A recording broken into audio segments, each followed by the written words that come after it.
Hi kids! Welcome to Teacher Beth Class TV.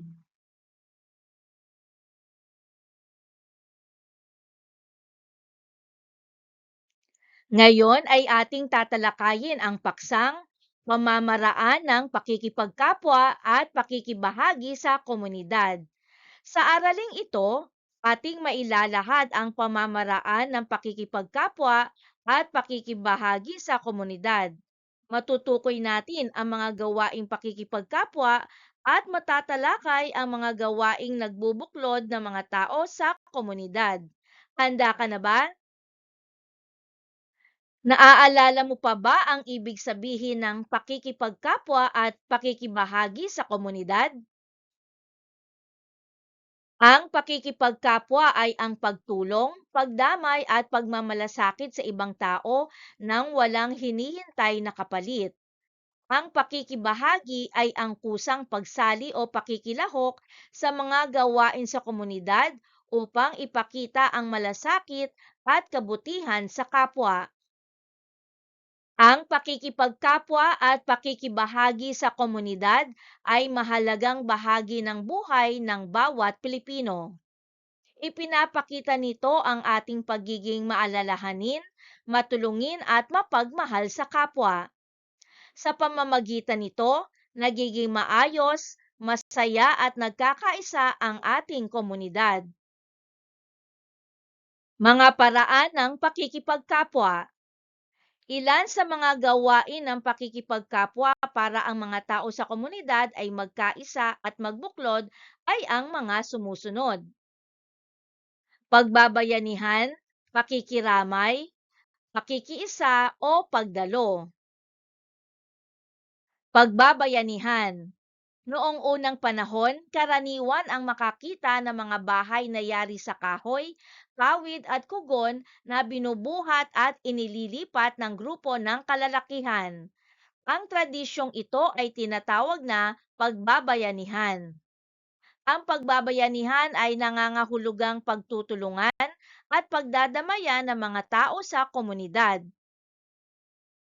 Sa ngayon ay makikita pa rin ang pagbabayanihan kapag may kalamidad tulad ng bagyo, baha, lindol at sunog, kapag may taong nangangailangan ng tulong, at sa pagbibigay ng pagkain, damit at tulong pinansyal sa mga biktima ng sakuna. Alam mo ba, ang salitang bayanihan ay nagmula sa salitang ugat na bayan na ang ibig sabihin ay komunidad. Ipinapakita nito ang pagkakaisa ng mga tao para sa iisang layunin. Kikiramay sa mga namatayan. Ang pakikiramay ay pagpapakita ng malasakit, pagmamahal at suporta, maaaring emosyonal o pinansyal, sa mga taong nawala ng mahal sa buhay. Ang pakikiramay ay nagpapakita na hindi nag-iisa ang isang pamilya sa oras ng kanilang kalungkutan. Sa maraming komunidad sa Pilipinas, buhay na buhay pa rin ang tradisyon ng pakikiramay. Ipinapakita ito sa mga sumusunod na paraan: magbibigay ng abuloy o ambag para sa gastusin sa pagpapalibing, pagpapadala ng bulaklak at mascard ng mensaheng pakikiramay, at paglalamay kung saan ang mga tao ay pumupunta ng gabi sa namatayan upang samahan at damayan sila sa kanilang pagdadalamhati. Pakikiisa o pagdalo sa mahahalagang okasyon ng pamilya. Ang pakikiisa o pagdalo ay ang pagpunta sa mahahalagang okasyon ng pamilya at komunidad upang ipakita na mahalaga sa atin ang nag-imbita. Ang mga Pilipino ay likas na masayahin at mahilig sa pagtitipon. Ilan sa mga okasyong karaniwang dinadaluhan ay kaarawan, kasal, binyagan, anibersaryo o pista ng barangay. Ang pagdalo sa mga okasyong ito ay nagpapatibay ng samahan ng pamilya at komunidad. Nagbibigay rin ito ng pagkakataon na magkita-kita at magkumustahan. Ito rin ay nagpapakita ng paggalang at pakikiisa. Sa ibang lugar, lalo na sa mga probinsya, ang mga kapitbahay ay tumutulong din sa pagluluto ng handa, paglilinis ng lugar, pag-aayos at pagpapalamuti ng lugar ng pagdiriwang. Mga gawaing nagpapakita ng pakikibahagi sa komunidad. Ang bawat kasapi ng komunidad ay may bahaging ginagampanan upang mapabuti at maisulong ang kaayusan at kaunlaran ng pamayanan. Naipapakita ang pakikibahagi sa komunidad sa pamamagitan ng pakikipagtulungan sa mga gawaing ipinatutupad sa kinabibilangang lugar. Ang mga gawaing ito ay tinatawag na kagalingang pansibiko. Ilan sa mga ito ay ang mga sumusunod: pagsunod sa mga batas at tuntunin ng pamayanan. Mahalaga ang pagsunod sa mga batas at tuntunin ng pamayanan sapagkat ito ang pangunahing tungkulin ng bawat Pilipino. Maituturing na makabayan at mabuting mamamayan ang isang taong tapat na sumusunod sa mga batas. Ang pagsunod sa mga tuntunin ay nagpapakita ng disiplina, nakakatulong din ito sa kaayusan ng komunidad, at ipinapakita ang pakikipagtulungan sa pamahalaan. Halimbawa nito ang pagsunod sa mga patakaran sa barangay, hindi paglabag sa mga alituntunin sa paaralan at pamayanan, at pagsunod sa batas trapiko. Pagtulong sa paglilinis ng kapaligiran. Isa sa mga suliranin ng maraming komunidad sa kasalukuyan ay ang polusyon na dulot ng maruming kapaligiran. Mahalaga ang pagtutulungan ng lahat upang mapanatiling malinis ang paligid. Ang bawat kasapi ng komunidad ay dapat hindi magtapon ng basura kung saan-saan, makilahok sa mga programang pangkalinisan at alagaan ang kapaligiran. Ang maling pagtatapon ng basura ay maaaring magdulot ng pagdami ng sakit, pagkalat ng epidemya, at panganib sa kalusugan ng tao. Pagtangkilik sa mga produktong gawa sa bansa. Isa sa mga isyong laganap sa bansa ay ang colonial mentality o ang paniniwalang mas maganda ang mga produktong gawa sa ibang bansa kaysa sa sariling atin. Sa pamamagitan ng pagtangkilik sa mga produktong gawa ng Pilipino, na ipapakita natin ang pagmamahal sa bayan, paggalang sa sariling kultura, at pagsuporta sa ekonomiya ng bansa. Ang pagtangkilik sa produktong lokal ay nakatutulong sa kabuhayan ng mga mamamayan, nakapagpapalago ng ekonomiya at nagbibigay ng trabaho sa kapwa Pilipino. Pakikibahagi o pakikilahok sa mga gawaing pansibiko. Ang pakikiisa at pakikilahok sa mga gawaing pansibiko ay nagpapakita ng malasakit sa pamayanan. Sa pamamagitan nito, tumitibay ang pagkakaisa at samahan ng mga kasapi ng komunidad. Ang pakikilahok sa mga gawaing pangkomunidad ay nakatutulong sa paglutas ng mga problema sa pamayanan, nagbibigay daan sa kaunlaran, at nagpapalakas ng ugnayan ng mga mamamayan. Higit sa lahat, sa pamamagitan ng pakikipagtulungan sa mga gawaing pansibiko, ang mga mamamayan ay nagiging mas kapaki-pakinabang, mas produktibo, at may aktibong partisipasyon sa komunidad. Tandaan, ang pakikipagkapwa at pakikibahagi sa komunidad ay mahalagang pagpapahalagang Pilipino. Sa pamamagitan ng pagbabayanihan, pakikiramay at pakikiisa sa mga okasyon, na ipapakita natin ang ating malasakit, pagkakaisa at pagmamahal sa kapwa. Ang pakikipagkapwa at pakikibahagi sa komunidad ay naipapakita sa pamamagitan ng pagsunod sa batas, pagtulong sa paglilinis ng kapaligiran, pagtangkilik sa produktong sariling atin, at pakikilahok sa mga gawaing pansibiko. Sa mga simpleng gawaing ito, nagiging daan ang bawat mamamayan sa pagkakaisa, kaayusan, at pag-unlad ng komunidad.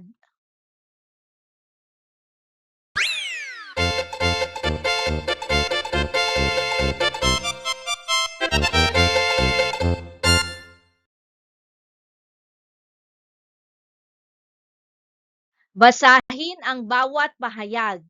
Piliin ang tamang salita na inilalarawan sa bawat bilang. Maaari mo ring isulat ang iyong mga sagot sa iyong kwaderno. Ang mga pagpipilian ay nasa itaas ng kahon. Bilang isa. Ito ay nagmula sa salitang ugat na bayan na ang ibig sabihin ay komunidad. Ito ay bayanihan. Bilang dalawa. Ambag o pera na ibinibigay upang makatulong sa gastusin ng pamilya ng namatayan. Ang tamang sagot ay abuloy. Bilang tatlo, pagpunta ng gabi sa bahay ng namatayan upang samahan sila sa kanilang pagdadalamhati. Ito ay paglalamay. Bilang apat, pagpunta at pakikiisa sa mahahalagang okasyon tulad ng kasal at kaarawan. Ang sagot ay pagdalo. Bilang lima, aktibong pakikilahok o pakikisali ng mamamayan sa mga gawain ng komunidad. Ang tamang sagot ay pakikibahagi. Bilang anim, pagpapakita ng malasakit at simpatsya sa pamilyang nawalan ng mahal sa buhay. Ito ay pakikiramay. Bilang pito, pagtulong, pagdamay at pagmamalasakit sa ibang tao nang walang hinihintay na kapalit. Ang tamang sagot ay pakikipagkapwa. Bilang walo, paniniwala na mas maganda ang produkto ng ibang bansa kaysa sa sariling atin. Ang tamang sagot ay colonial mentality. Bilang siyam, sama-samang pagtulong ng mga tao lalo na sa panahon ng sakuna at krisis. Ito ay pagbabayanihan. Bilang 10, mga gawaing isinasagawa ng mamamayan para sa kaayusan at kaunlaran ng pamayanan. Ang tamang sagot ay kagalingang pansibiko.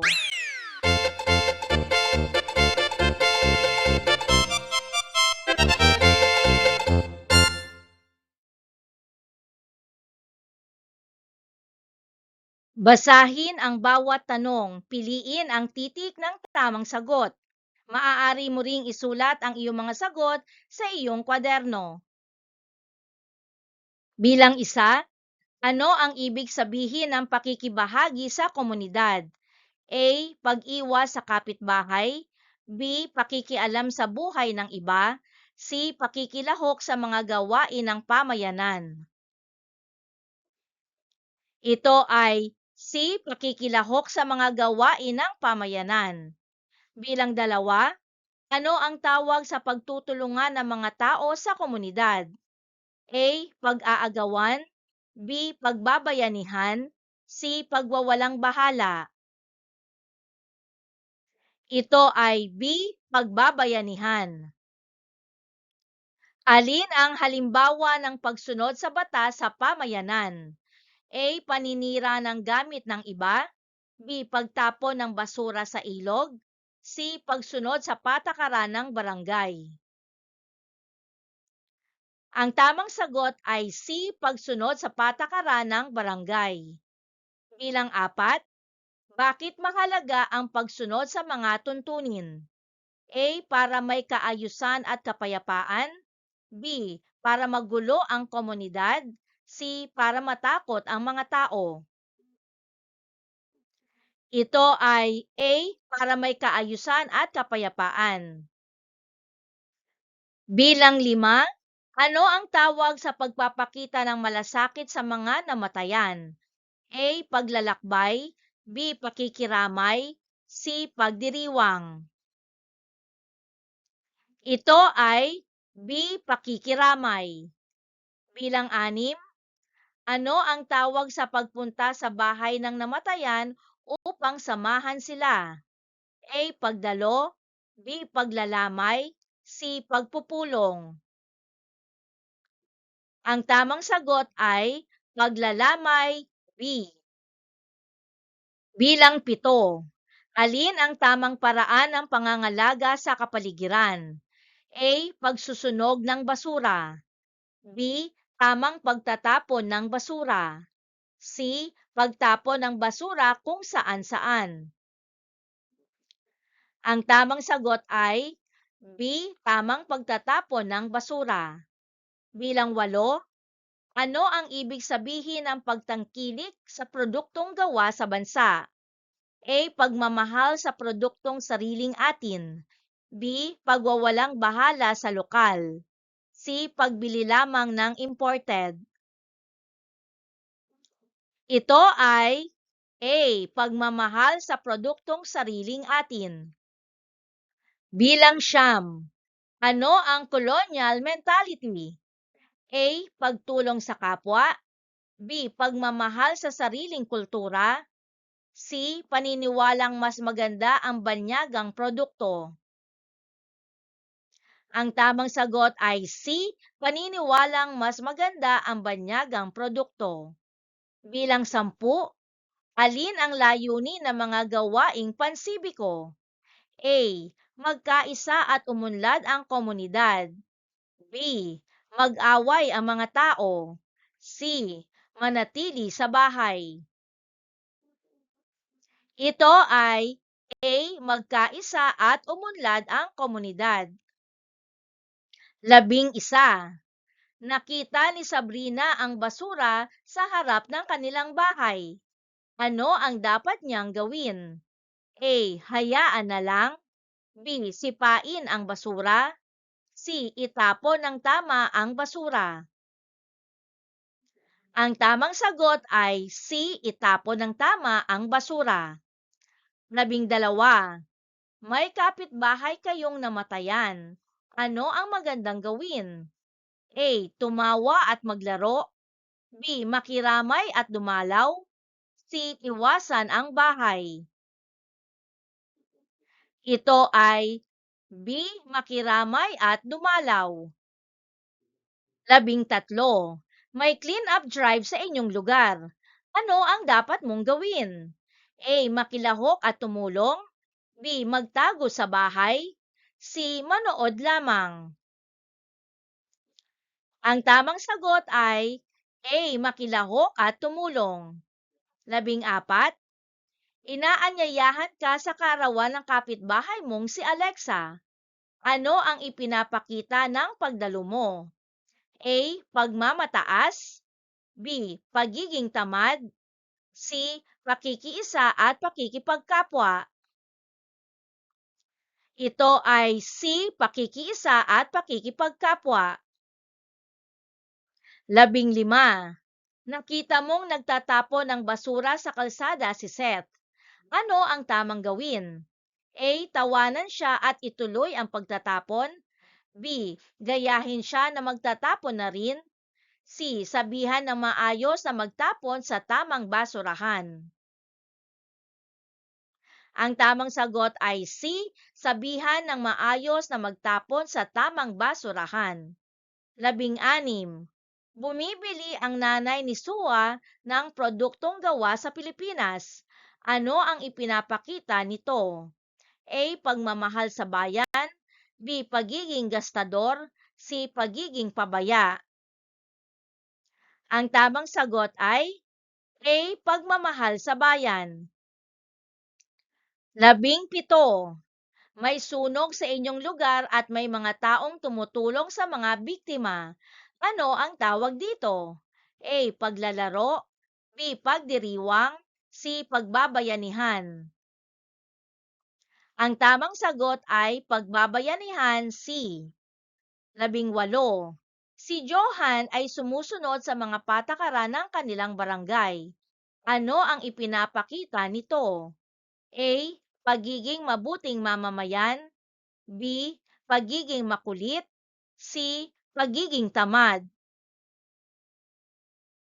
Ito ay pagiging mabuting mamamayan. A. 19. Tumulong sa pagluluto si Juliana bago ang pista sa kanilang komunidad. Ano ang ipinakita niya? A. Pag-iwas sa gawain. B. Pag-aaksaya ng oras. C. Pakikibahagi sa komunidad. Ang tamang sagot ay C. Pakikibahagi sa komunidad.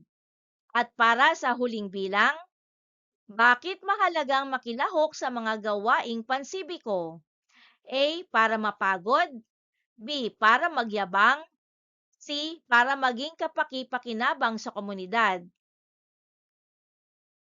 Ang tamang sagot ay C. Para maging kapaki-pakinabang sa komunidad.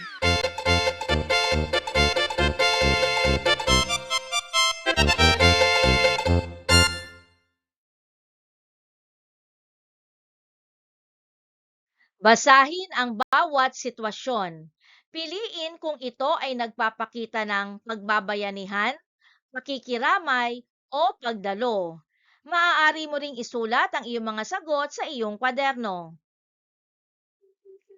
Bilang 1. Nagtulong-tulong ang mga kapitbahay sa pagbibigay ng pagkain sa mga biktima ng bagyo.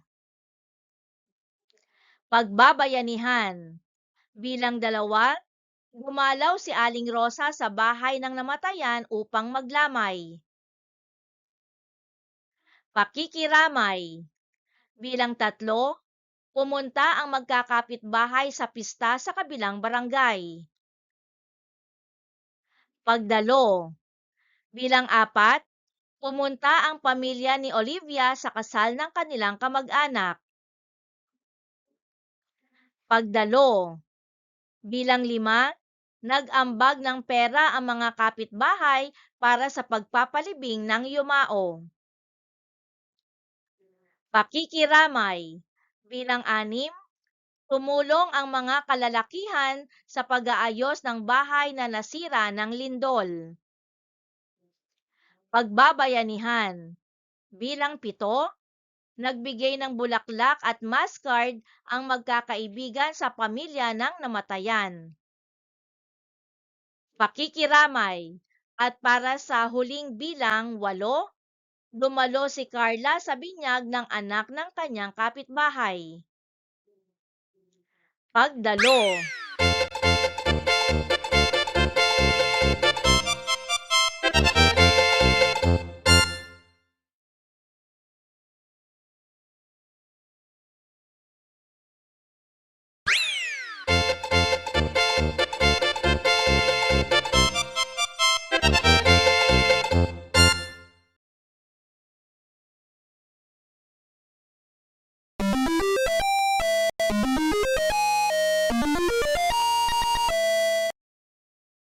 Thank you for joining me. Let's learn, play, and grow together. Teacher Beth Class TV. Subscribe, like, and share. Thank you.